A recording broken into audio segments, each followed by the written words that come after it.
All right. Hello. Welcome, everyone, to DC on RMD's Stargirl edition. You can find this podcast wherever you listen to podcasts. Just search DC on RMD, the Stargirl edition. Or if you want access to all of our DC-related content, search for our main feed by simply typing in DC on RMD. Our preferred place for you to listen is iTunes because we need those ratings and reviews. So please be sure to give us a 5-star rating. Okay, so we are back for the second season of Stargirl with a discussion on Season 2, Episode 1, titled Summer School, Chapter 1. And I'm in studio with my compadre, Bobby. Hello, Bob. What is happening, everybody? So, two grown men here to discuss CW's Stargirl. How does that make you feel? Pervy? Yeah, just a little. I mean, it is a good show, and every time I get that look from people when they say, hey, what are you watching? I'm watching Stargirl. Are you still watching it at the gym? Yeah, that's embarrassing. Yeah. Listen, I'm on the treadmill or the elliptical, and people walk behind me, and I swear to God, I hear them snickering at the things I watch. I mean, it was Supergirl for a while when we were covering that, and now it's Stargirl. Listen, a good show is a good show, right? It doesn't matter what the target demo may be. Exactly. How else do you fall into things like Vampire Diaries and other shows based? You're just airing out all your dirty laundry. Anything else you want to admit that you watch? Go ahead. By the way, don't you point that finger at me because those 4 fingers are pointing back at you. No, what are you talking about? That's not true. That's a lie. Because you're trying to make yourself feel better, and that's okay. That's okay. I'll do that for you. You're a good. The pal. 100 is a horrible show. It is. Get mad. Come on, get mad. So stupid. All right, so we are here. There's been a lot of debate whether or not the show will be able to maintain its high quality. That's something that we have been discussing since season 1. As people may or may not know, Stargirl was originally produced for the DC Universe app, which had a perfect record, right, with shows? Yes. I mean, perfect record. Swamp Thing, Doom Patrol, Titans. Harley Quinn cartoon. And Stargirl. And yeah, Young Justice. It was, yes, they had a good run. A 100% track record. And how does DC treat the people that ran that streaming service? By canceling it and firing them. Thank you guys. You are now a comic book app.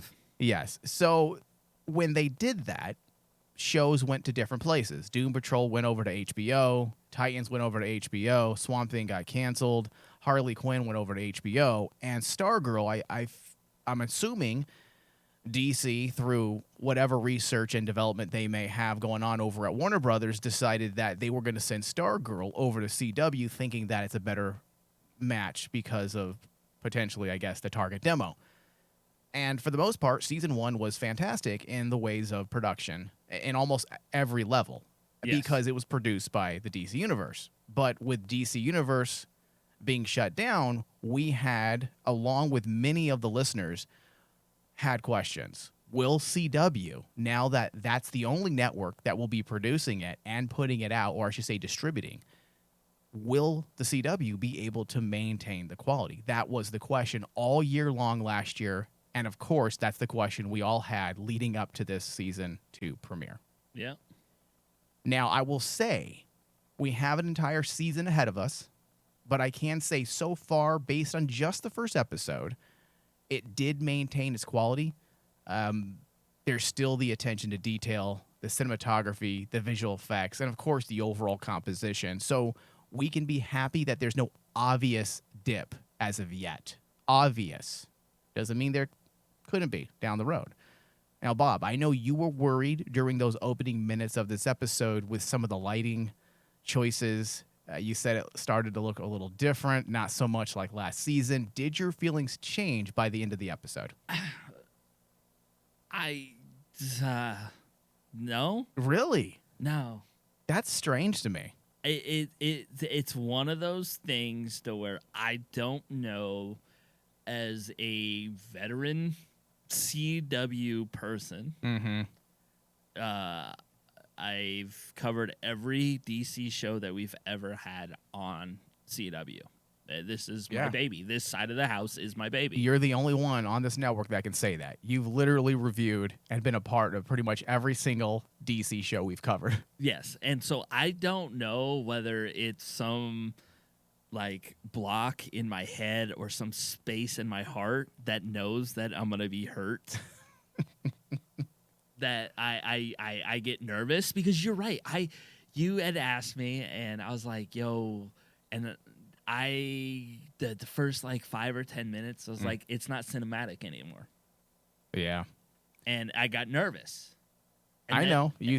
And then I went through and I continued to watch the show, and I didn't see, again, maybe like a clear direction on what we were doing with this storyline this week. Yeah. It wasn't, and maybe is the second part of the jitters here, because that first season is necessarily, it was the origin story of Stargirl. Yeah.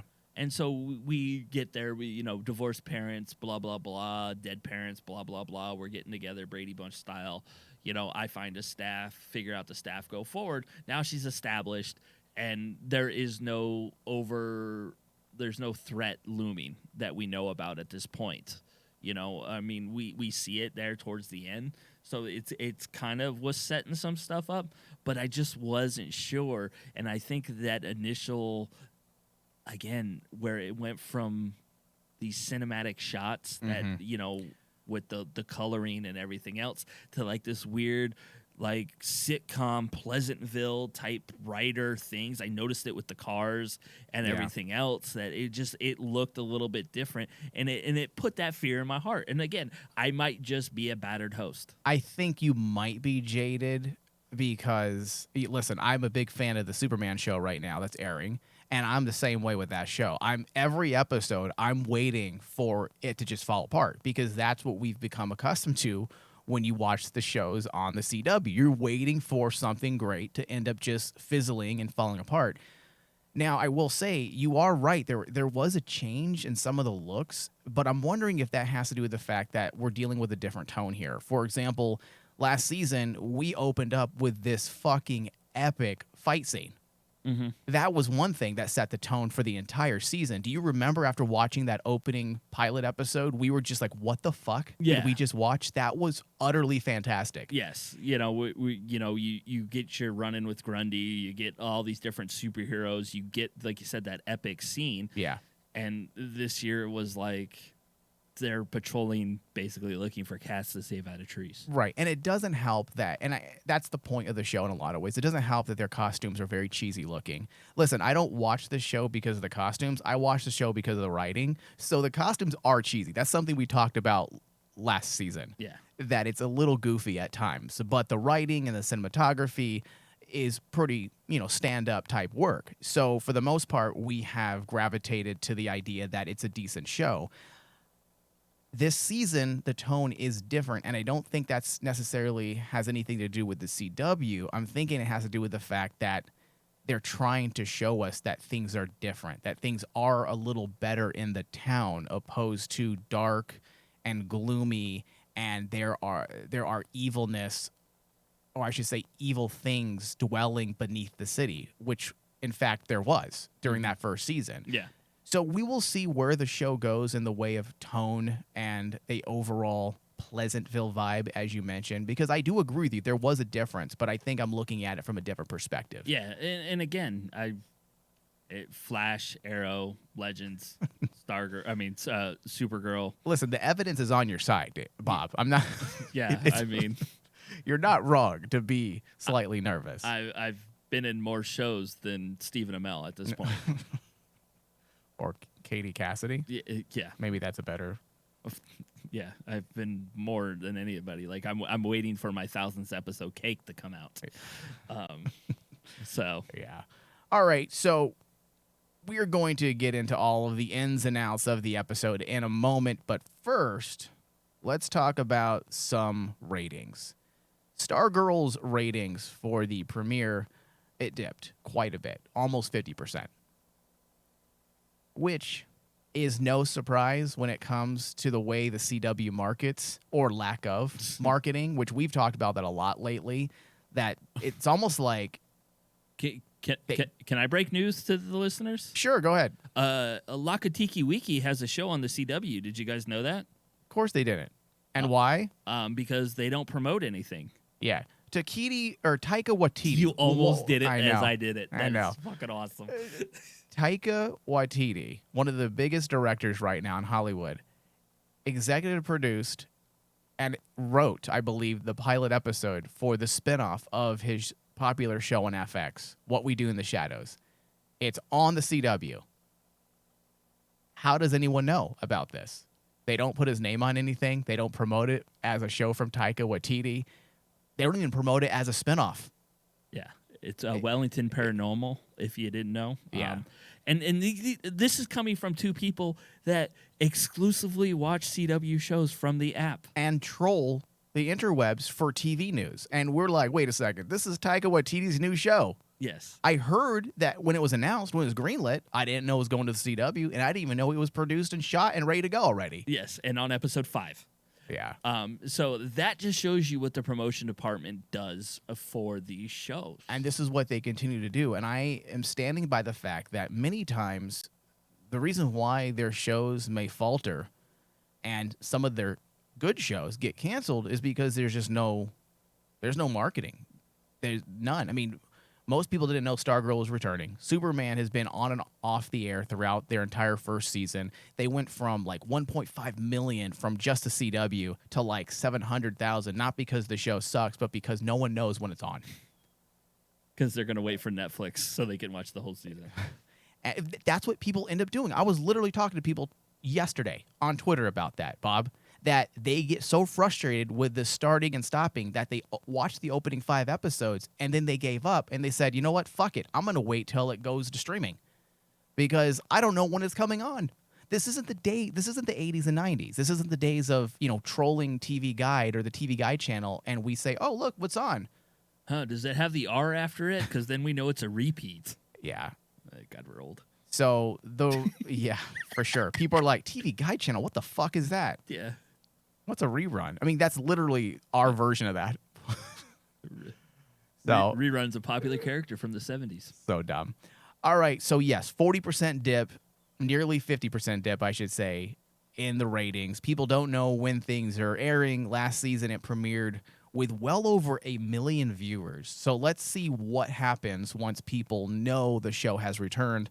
Plus, I have to think the DC Universe viewers will be making their way over as soon as they know the show is now airing the second season. Do you think they're going to do the same thing they did with Superman where we're going to get the TNT, we're going to get the HBO Max? It seems like, I know possibly, depends on if they have faith in the show. I mean, you do have 2 major stars attached. You have Amy Smart and Luke Wilson. So do you promote this on HBO Max and TNT and TBS like they did with Superman? I would think they would because it's a show that has very high quality in terms of, I should say, production design, which I would say even this episode here had better production design as Superman and Lois, and they're doing pretty damn good in that department. So we'll see. Hopefully, once the 7-day numbers are released, we will see a spike. We'll keep everyone updated as these shows are. I should say these numbers for the shows are important if we are to get more seasons and better production, right? We need those ratings so we get more advertising dollars that then goes to budgeting. Yes, and of course, Luke Wilson needs to be on the same level as his brother. Yeah, he's got to get paid. Come on. Yeah, I mean, did you hear his interview about his brother's Loki show? He says he doesn't get it. They asked him about his brother's show and how as he watched, and he's like, "Yeah, I watched it. It's pretty good. I just don't really get it." All right. So I don't know if that was like a passive aggressive, say, "Fuck you, my show's better, brother." I was the superhero first. Yeah, why'd you gotta copy me, bro? Yeah, but all right. So patreon.com/RainmanDigital. Help us stay on the air by pledging to our Patreon page. We are a very small indie network with no corporate backing, and the only way we can continue to put out high-quality content is by the support of you, the listeners. We do have various tiers available with different pricing structures, and each comes with additional content. Or you can simply pay or pledge $1 a month or $10 to show your support for the network. Currently, we have, I think, 98 subscribers. In order for us to keep doing shows, we will need a minimum of 120 subs. So please head over to patreon.com/RainmanDigital and pledge. $1 is nothing. That's nothing. And with that $1, you get my Circle of Jerks show. That's true, which is a comedy podcast. Yeah. And you can hear me talk other things. Very offensive, but funny. Offensive in the funny way, yeah. Yeah. Like, all heart. Yeah. All right, so let's get into this episode. Now, I feel like some of the problems you might have had with this episode was the fact that this episode was predominantly set up. I mean, that's the gist of the episode. Not a lot happened. It was more about simply moving pieces into place and getting things ready for the rest of the season. I don't think that's a bad decision necessarily, but I can understand why some people may look at this episode as anticlimactic or not very interesting, because it felt like, in a lot of ways, it felt like the denouement of a movie, or even the last, act of a TV show. It's like that last bit that you give to your cast or your actors for them to kind of mull over everything that has transpired, the aftermath, get a little more introspective with the characters, taking a step back and reflecting a bit on everything that has transpired between, the new inexperienced JSA and the ISA. So there is a lot of things to reflect, and in my opinion, when it comes to the character development, these types of things are crucial to do. I guess I'm in the minority here because I'm glad they did this, because we are dealing with children. I mean, children that lost people they loved, and some even killed or nearly killed people. There's a lot to sort through when it comes to emotions, which in the end will aid in fleshing out characterization and understanding these characters a bit more. In order for us to understand their motivations this season, we will have to explore these avenues a bit more, because they're complicated situations. In fact, I believe you and I talked about that, Bob, last season, about Yolanda's decision to kill Brainwave, just murder him. Yeah. We had said, well, this better lead to some repercussions, because that's a big fucking deal for a teenager to straight murder someone. An untrained, yes, like anybody you would figure. You know? But anyone, yes, but especially a child. Yes. We're not dealing with like Damian Wayne or somebody that was brought up to do this for a living.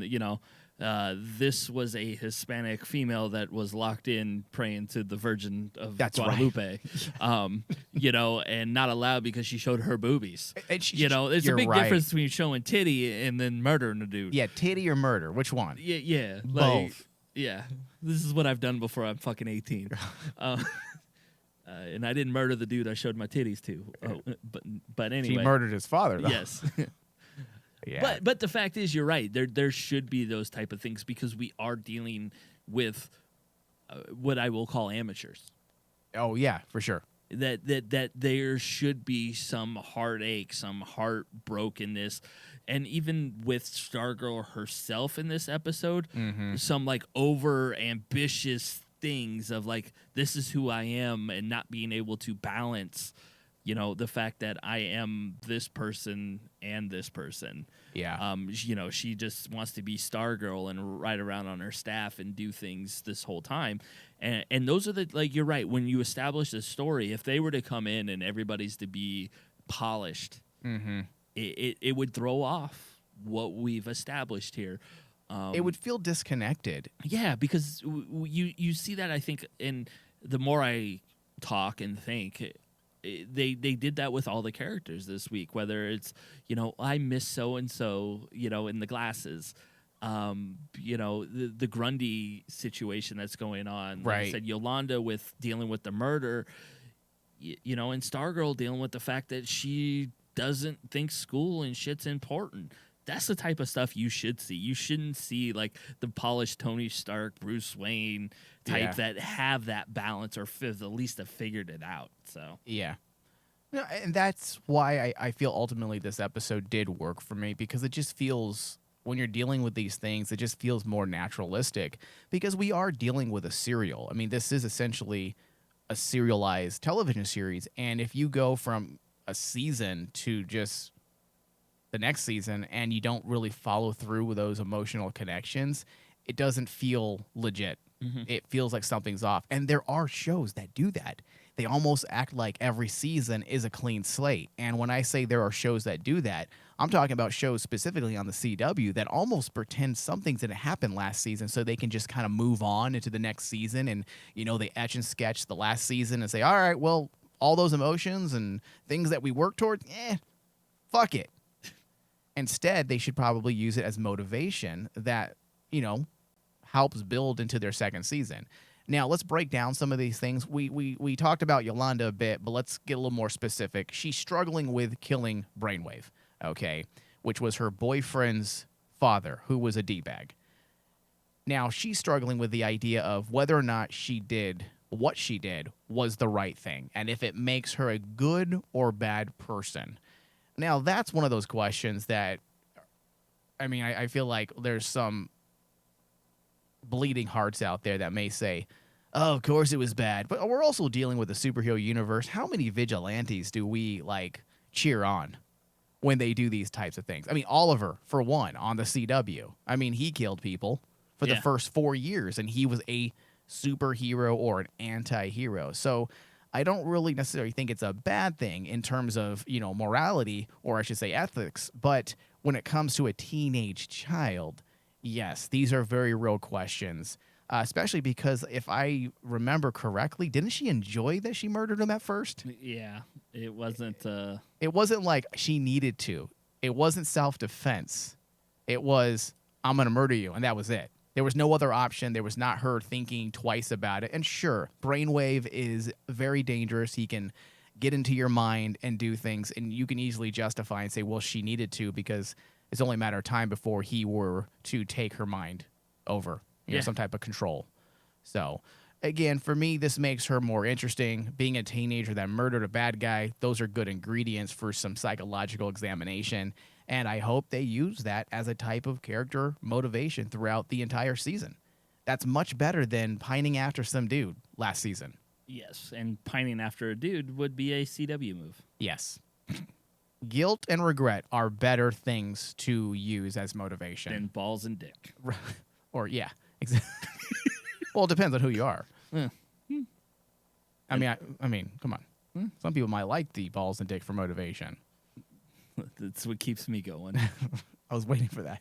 I figured you kept egging it on. I wasn't gonna let it go. Yeah. Say you want dick, Bobby. Oh, come on. This is the Stargirl show. We shouldn't be talking like that. My bad. All right, so Rick Tyler, he appears to be struggling with his own type of guilt as well. Now, again, if I remember correctly, he took pity on Solomon Grundy at the end of last season when he realized that he was about to murder him. Yep. He was just beating him to a pulp. And he felt bad for him, or possibly saw himself as the monster, and maybe that's why he ended up taking a step back. It was a poetic way for him to take a look at himself and see what he was becoming. Just this ball of anger, which is essentially Solomon Grundy. Am I the monster, or is he a monster? Those are great things, or great questions to pose in TV shows. Solomon Grundy may be the monster, but he's not in complete control of himself, whereas Tyler is. Yes. It was a clever way to get in his head, and it looks like they are continuing that throughout the year, because it looks like he's taking care of him. Is that what he was doing? It definitely looked that way, to where... Bringing him in buckets of chicken? Yeah, Grundy's, hungry. And the Grundy combo meal? Yeah. I'm pretty 4 sure... buckets of chicken? That's the next thing at McDonald's, since they seem to make meals about everybody. That'll be the Grundy meal with the 100-piece nuggets. That's only if the CW knew how to market, Bob. Oh, yeah, I forgot. Yeah, this is... My bad. This is not you and I. Yeah, sorry. Yeah, because they couldn't even get Popeyes or anybody to sponsor that bucket of chicken. Oh, you're right. It was just generic chicken, wasn't it? Yeah. Oh, what the fuck's wrong with the CW? That's the perfect spot for product placement. Exactly. Feed a hungry family. Get the 20-piece meal. with Cajun fries and whatever else you want from. Didn't it actually say chicken on it? Yeah. Oh, when I think about that, that's all right. It's legitimately the joke chicken bucket from Party City. That's kind of bad. I was praising the production design and the art department, but that's lazy. Just write chicken on it. Are people going to know what it is? Sure, just write chicken on it. That's it. They'll know. What they really should have done was like had him get like a goat or something and tie it up, and then Grundy just eat it away like a fucking Jurassic Park dinosaur. Yeah, but then we wouldn't have. I think they're trying to create sentimentality, for us to care about Solomon Grundy. If he's eating like goats and Tyler's willingly feeding him, we're not gonna like him. It's so much better than Grundy going, Grundy like wing, not breast. He's just getting all picky. Oh my god, that's so cheesy. Extra crispy next time, please. That's a little cheesy. Now that you say it out loud, that's pretty bad. Dipping sauce. All right. Okay, so anyway, sometimes shows have to remember their myth arc, and this is one of those examples where they are doing that. They continue that idea, creating that foundation or a springboard into the new season. So I do like that connection. I like what they're doing with the characters, whether or not it's cheesy or not with the bucket of chicken. I do like that they're not forgetting very crucial elements to these characters from last season. Beth as well, she's dealing with similar problems. Her sense of belonging is something that was a big deal last season, and becoming the new Dr. Midnight was something that helped her with her self-esteem and her loneliness and gave her a sense of belonging. This is an interesting character, Bob, because this is someone you and I did not really care about last year. We made fun of her. She was the low point for a majority of last season for us, 100%. But they've somehow turned her into something that you kind of feel bad about, and I don't know if she's endearing. Yeah, and you always wonder, as we are both parents, if you look at that as like the child that wants to be around their parent, and they're absent, and you're just like, oh, that's sad. You want your kid to pine after you and think you're cool and want to hang out with you, and to see that being like the case in this year, almost like, man, this is you feel for her. And the fact that she lost, the AI in her glasses and she's just pining after that, you're like, man, like, come on. This is you feel for her on like a different level than I think you do the other ones. Oh, yeah, especially since before she found the JSA, her only existence outside of school was her parents, and now they're getting divorced. So that's an interesting element as well. Yeah. We'll see how it all pans out with her. Courtney, which is the star of the show, Stargirl herself, her family seems to be okay, but Courtney is having a bit of an identity crisis.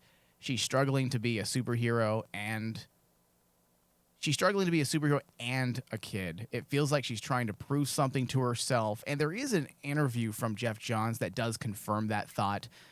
Before, earlier in season 1, she had felt like this was her birthright. She thought that her father was Starman, so this is something that was hers, by legacy of sorts. But now, what the writers seem to be doing is casting doubt on her right to be Stargirl, at least in her mind, at least in Courtney's mind, because she feels like just a regular girl that possibly just happened to stumble upon Starman's staff.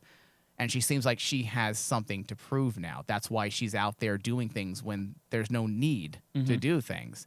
And this is affecting her regular life that she doesn't even want to be a part of anymore. No school, no family stuff. She just wants to focus on Stargirl again, because it seems like she is trying to prove something to herself, that this is something that she should be doing. And this Green Lantern stuff, I was a little iffy about it because I wasn't quite sure what they were doing. But by the end of the episode, and then also Jeff Johns' interview, which I'm going to get into in a second here, because he gives some information and some insight into what he's trying to do with this. In an interview from EW with Jeff Johns, who is the showrunner of this series, he specifically mentions that he wants to use the daughter of Green Lantern as the perfect foil to Courtney, because essentially she will be everything that Courtney wants to be or thinks she is. She's going to be the actual superhero that knows how to be a superhero, that actually is the daughter of a famous and well-known superhero. And he wants to play off that in order to create more complications within Courtney's character development throughout the season. Let me pull up this interview here. And that's a good, I mean, that's a plan. What? That's all we need, right? Yeah. I mean, it's shocking. A plan? A plan? We're The not CW has a plan? We're not winging this? Yeah. Huh? Okay, so let me go through this here really fast. Courtney believed that since the cosmic staff chose her, it meant she was the biological daughter of Starman, only to later find out her father is really Sam Curtis, who's essentially a loser. A regular old dude, so meeting the actual daughter of a superhero like Jade will feed into Courtney's identity crisis as she continues to carry on Starman's legacy as Stargirl, despite not being his daughter. Courtney sees Jenny as kind of the perfect hero, what Courtney thought she was, and it makes Courtney, as she says, feel less than. And she can't help it, it just happens. And it reveals that Courtney still struggles with her identity and her own self-confidence and self-image. Despite having a hugely successful beginning of a career as Stargirl, she still struggles with the fact that her life isn't important. And the rejection of her father from last season, we will still see that it affects her in this season. Okay. I actually like that because what do we always say? First off, we hate the introduction of 50,000 superheroes. We don't. I don't know anyone on this network that covers comic book shows that actually thinks that's a good thing. No. Yeah. Most of us Agreed. despise it. It's just silly. Have a reason. Have a reason, and this is a reason. Because I did frown towards the end of the episode when they brought her in. I'm like, oh fuck. And I remember hearing about it, that they were going to do this, but I just had forgotten. And when I saw her fighting I blacked out. another, superhero, and it's Green Lantern's daughter, I wasn't too excited about it. But then after seeing this interview, it made me feel a little bit better because at least there's a design. And what I always say is don't forget your main cast. And if this character is simply a way to get inside the head of our star, then by all means do it. Because that will work. That's an actual plan and a writing strategy that is tried and true. Use that other character to help us understand the motivation and the reasons why our main character does what they do. Yeah. No, it definitely makes sense. Like you said, it's the introduction of these characters that makes you worry about the future, because it's like how many... I can quote how many times I've said we have 42-minute episodes. Right. How fractioned of stories do we get here? Yeah. And so between introducing Lantern, and you had assumed when they showed those Alex Ross pictures of the original Justice League, or Justice Society, that we were going to get some form of the JSA. We knew the Lantern somehow was going to come into effect because it was part of the bag that she stole. So you figured these things were going to happen. It's cool to see a Lantern finally on television after legitimately, 10 years. It's been about that long, right? You're talking about Ryan Reynolds? No, I'm talking... Who are you talking about? I'm talking about them teasing Hal Jordan you mean on the Arrow. CW itself? Yes. It has it been that long now since they've been teasing that? Well, it was 8 years of Arrow, and Hal Jordan was talked about from season 1, I think. And it's been 2 years since they've been off the air. So 10 years. You're right. About 10 years of them doing this shit tickling with a Green Lantern.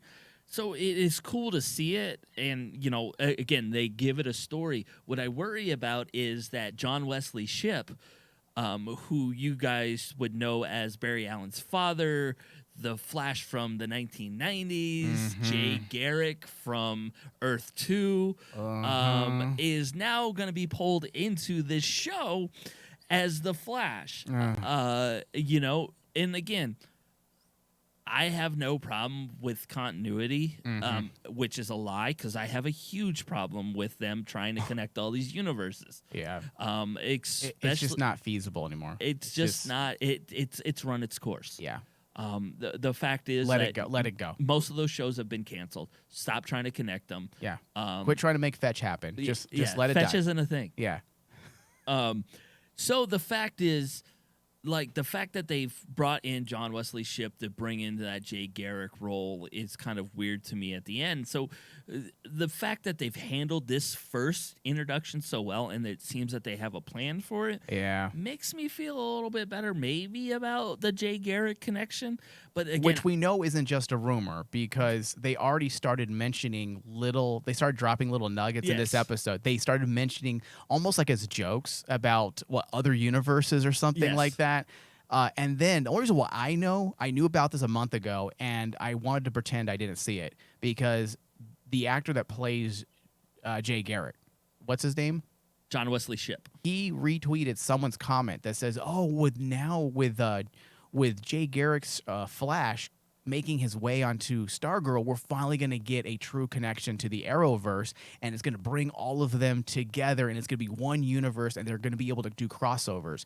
And One the universe actor, to ruin it all. exactly, the actor retweeted it with a smiley face. I'm just like, oh, fuck me. Yeah, episode 9. I just don't want that. Your shows need to be. I don't have a problem with cross universes. I actually enjoy that. I mean, that's the comic books, right? But they have done it so many times on the CW now, and for the most part, it hasn't worked, despite the fact that people say they liked the Crisis crossover. Many fans on Twitter, the ratings didn't reflect it. It actually ruined the rest of seasons of other shows, because you have this giant gap in the flow of your myth arc, and it just throws everything off. And you got to remember, there's people watching shows predominantly on Netflix now, and imagine watching The Flash because you're a fan of The Flash, and suddenly you're like, wait a second, I got to watch the Arrow show and Legends and Supergirl and Batwoman. Why? Because a fucking crossover? I don't even know these characters. That's the reason why my mother, who was actually a big fan of Arrow, she quit watching it, because she got lost and confused with the crossovers, because she didn't want to watch Batwoman or Legends of Tomorrow, I should say, is the show at the time. She didn't want to watch Legends. She didn't want to watch Flash. Yeah, no. And she felt completely lost when you would have these characters just pop in. You're like, wait, who are you? There's no character development. You're just some rando asshole that just popped into my show. Yeah.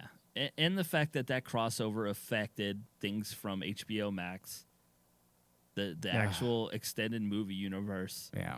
Tim Burton's verse, like, they touched on everything there, and you're just like, all right, it's like, stop. I feel like these shows need to rely on themselves. Like, if you start out as a self-contained show, and if you want to build out your show on your own, I remember there was a music producer, I forgot his name, he said this years ago, and it's always stuck with me. He said, before you invite your friends to play in your house, make sure your house is built first. And that's how I feel with these shows, rather than relying on nostalgia, because let's be honest, the other shows are falling apart on the CW, and for you to take a show that has very high quality and high production design, and you try to bring these other shows into it, you're not doing any of the shows any good. No. And again, hopefully whatever they do with Jay Garrick, or, that version of Flash, that they don't. He has a great look. I'm not gonna lie, the guy in his Flash gear, he has a fucking great look. Yes, especially the version that they're bringing, because Yes. he's also worn the '90s costume, like the puffy suit. Yeah. And we don't get that. We're getting the one that you saw last year from the Alex Ross paintings that were on the which wall. is a great fucking look. Which, that Jay Garrick look, and he is the age, he is everything that fits Yes. this. It's just, I hope they don't, like, reference things or Yes, I agree with you, Bob. Bring him in if you want to do that, but keep it also disconnected. Yeah, don't have him mention anything about, like, well, I ran into another Flash on a different Earth. Right. Yes, if you want to bring the Flash in, it would make perfect sense. And if you want to use that guy, that would make perfect sense too. But leave the connections loose. Yes. So that the people that are in the know are excited, and the people who aren't in the know are like, okay. Well, and I think that's like, and legitimately, they did that with with Constantine. When they initially brought Matt Ryan back into the Arrowverse, it wasn't the fact that he they didn't mention anything from the NBC show. They didn't bring all the baggage and history of that show. Yes. Yeah. It was just, this is Matt Ryan. We recognize him as being an excellent Constantine. Here he is playing the role of Constantine in our universe. Yes, it is the same man. Yes, he has the same backstory, which he should, because that's how comic lore works. And we will go start from here. Thank you. Bring somebody back from fucking hell. Yeah. Cool. Yeah. That's how they should handle it. And I'm hoping they do. And Jeff Johns, I know, is very protective of this IP because he created the IP. Based on his sister. So. He created the IP. And that's something, if you guys are new to this show, that's something that people may not know, Bob, that Jeff Johns is a big deal in the DC world. And people may scratch their head if they know who he is and be like, wait a second. He's the showrunner of a CW TV show. Isn't that kind of beneath him at this point? But this is very important for him. This was a show or a comic book he created that had everything to do with his sister that died. Yeah. So it was inspired. Yeah, this isn't him picking up like a character like Superman. This is personal. Yeah, and because of that, I feel like he's gonna want quality control. So that's something that will help, I guess, if anybody feels like us. It may set them at ease. Yeah. All right, so last we have Eclipso and his connection to Cindy Berman. We're not quite sure what's happening yet. Obviously, Cindy Berman, she's up to no good. She's essentially off her father's leash, and there's no one to stop her now. Unlike the other villains from last season who had a restraint and purpose, I mean, for example, Icicle, that was his name, right? Yeah. Mm-hmm. I mean, last season, we actually had whole conversations about this for I think, entire episodes, that he's actually not that bad of a guy. In fact, his entire agenda was very progressive. It was about giving people free medical care. Everyone should be on equal footing. I mean, it was a comedic element in the episode, but it made you look at the character like, wait a second, this isn't a bad thing. In fact, I believe one of the characters said, wait a second, guys, are we the bad guys here now? Yeah, it's what those are always the perfect villains. Where you can slightly understand them. When you understand them, that it's just like... It wasn't a bad plan. It was very misguided. It was, he's doing the right thing, but doing it the wrong way. Yeah. Whereas, he may be misguided. Cindy is just bad. I feel like that was pretty clear last year. And by the looks of it, she intends on using Eclipso and create a new ISA. Yeah, I mean, it was an injustice file that she pulled out there at the end. The interesting part of it is the using of the sun. I like what they're doing there. Because with his picture coming up. Oh, I forgot. I forgot about that. The kid, Icicle's son. No. Wait, who are you talking about then? Courtney's brother. Oh, was that his picture? Yes. Oh, so I do remember that. Yeah. So she's going to go after him. Yeah. So that's an interesting part because they showed him earlier in the episode wanting to be part of this family business. I love that kid. Yeah. We hated him in that first episode, you remember? Yes. And then by episode 4, we're like, this guy's cool. Yeah. And the fact that he's like, well, yeah, maybe you teach me how to do the robot thing. And, he's all about it. And so you could see him easily being influenced by her. I mean, because he's a teenage hormone kid and she's kind of hot. Well, of course. I mean, I have to say kind of because I don't know what age she's portraying. I've already looked it up. She's over 18 in real life. She's like 23. All right, cool. So it's okay. She's hot. Yeah. And so, they could play off of that. And I think we're going to have to rename this show to Creeps Cover Stargirl. Is that catchy? Yeah. I'll make T-shirts. Watch it be the #1 downloaded show on the network after we rename it. Yeah, exactly. And then #1, I'm not even going to say it. Yeah. I almost said something fucking horrible. So you think she's going to go after him and try to seduce him?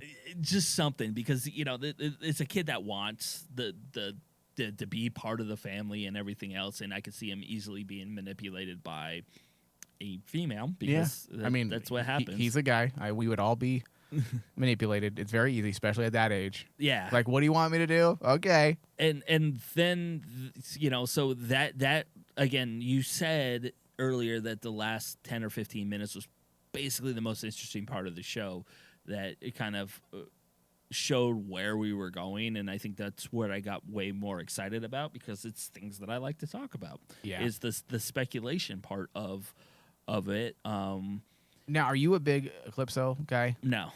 And I was going to ask you, because we're dealing with this on Legends, to where I read up a little bit on them, and that there seems to be some supernatural type elements to them. Yep. The fact that we've had like a John Constantine getting removed from Legends and everything else. Let's bring him over here. Well, again, does it fit? Are we getting this with this Eclipso to where it's not going to be a thing today?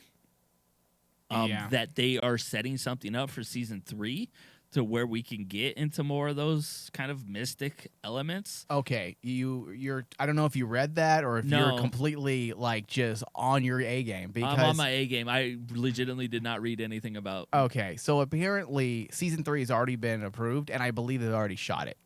Oh shit! So many of the things. So I'm not getting a break from this show either. No, they are still going to release them in the right order. Like they're going to wait a full season. No, but Mike, I quit on air. I'm out of here. Bye. So stupid. I remember you and I might have talked about this. That was their plan. That they had a 2-season plan after season 1, and season 1 was going to be about building to this epic event in season 3. Okay. And what's his name? Hale? Joe McHale? Joe McHale. Joe McHale is a part of that.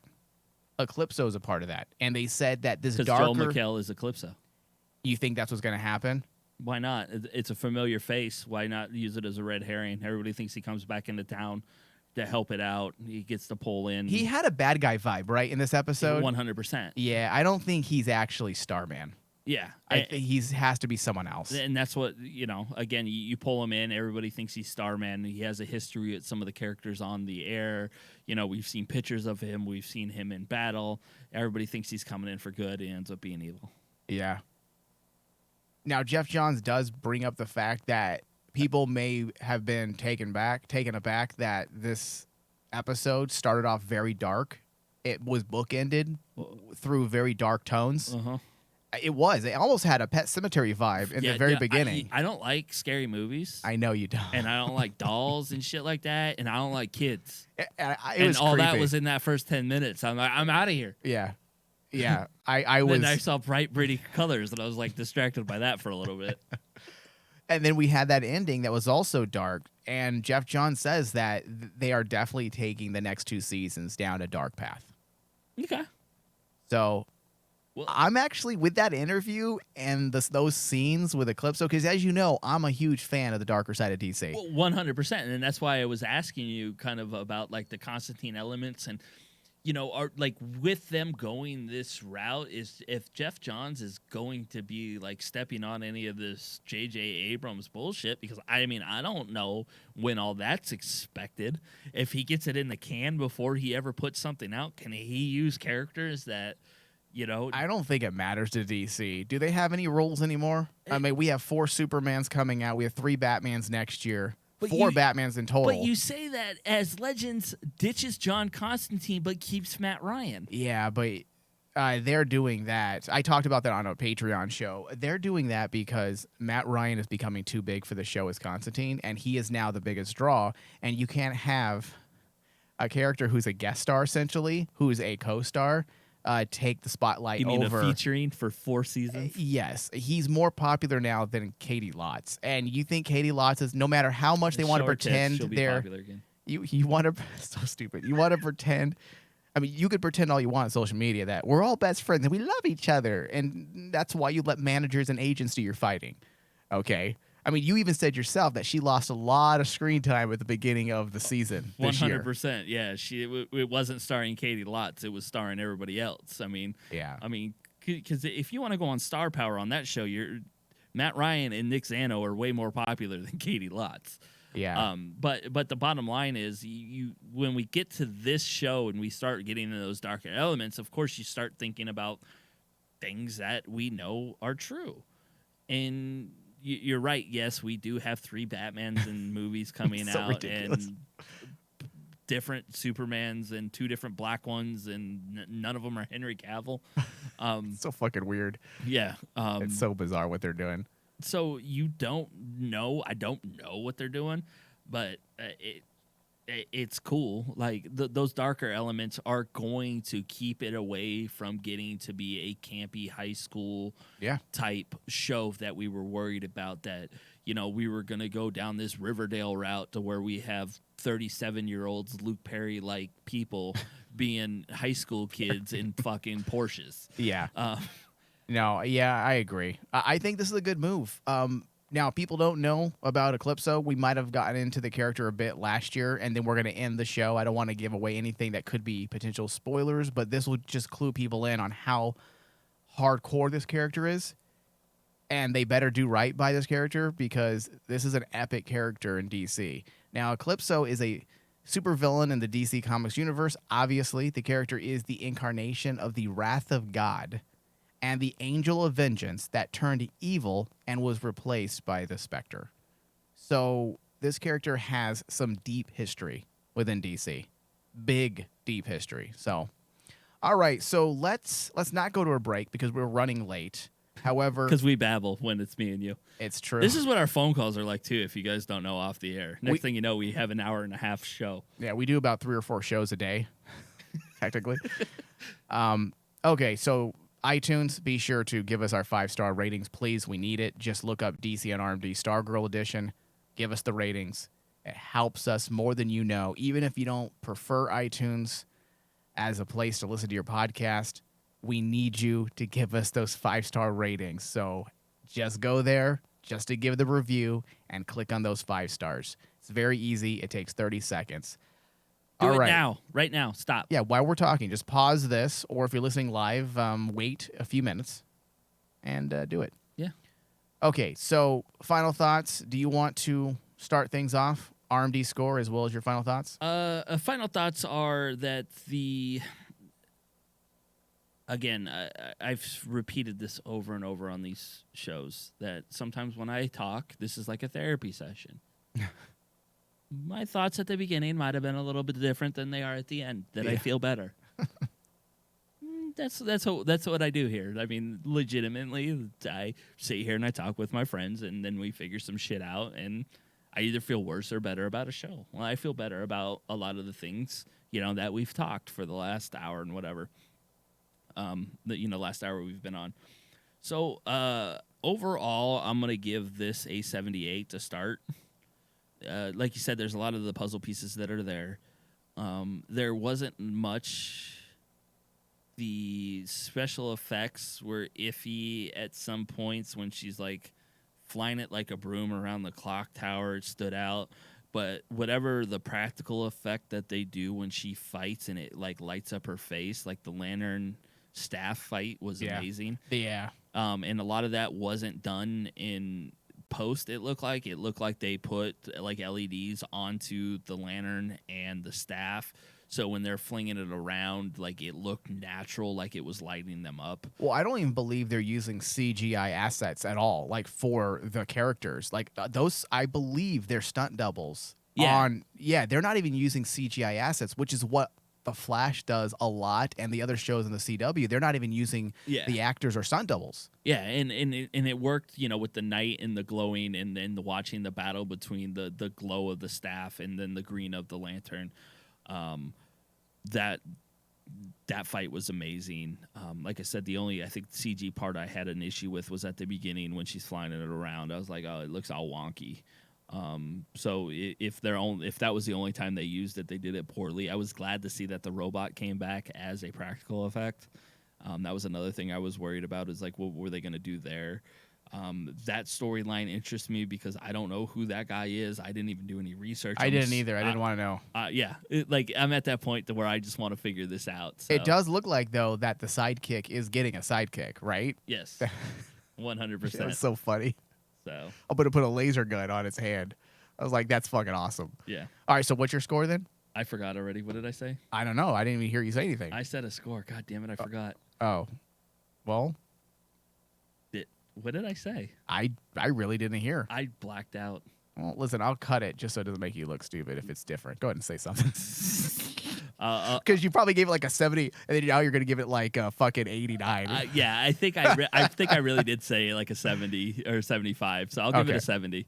A 70? Really? 70, yeah. Okay.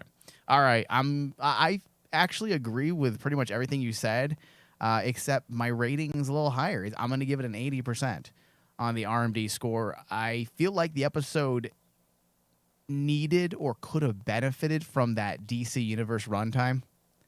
I think having those commercial breaks on the CW did slow down the writing a bit. There were moments that they could have stretched out just a bit. Overall, the idea and the concept behind the episode was just fine. You know, cluing us in on how everyone is feeling and where they're now at in the ways of their mental mind state. All of that worked for me. So yeah, 80%. And that does bring us to the end of our discussion. I want to thank everyone. I lost my train of thought here. What was I saying? I was closing out the show, wasn't I? You were thanking everybody for listening. And then I had a speech problem. Yes, and there was a 75% overall. And remember, you can catch any past and future episodes on RaymanDigitalMedia.com. And give us a 5-star rating. Yes. All right, bye.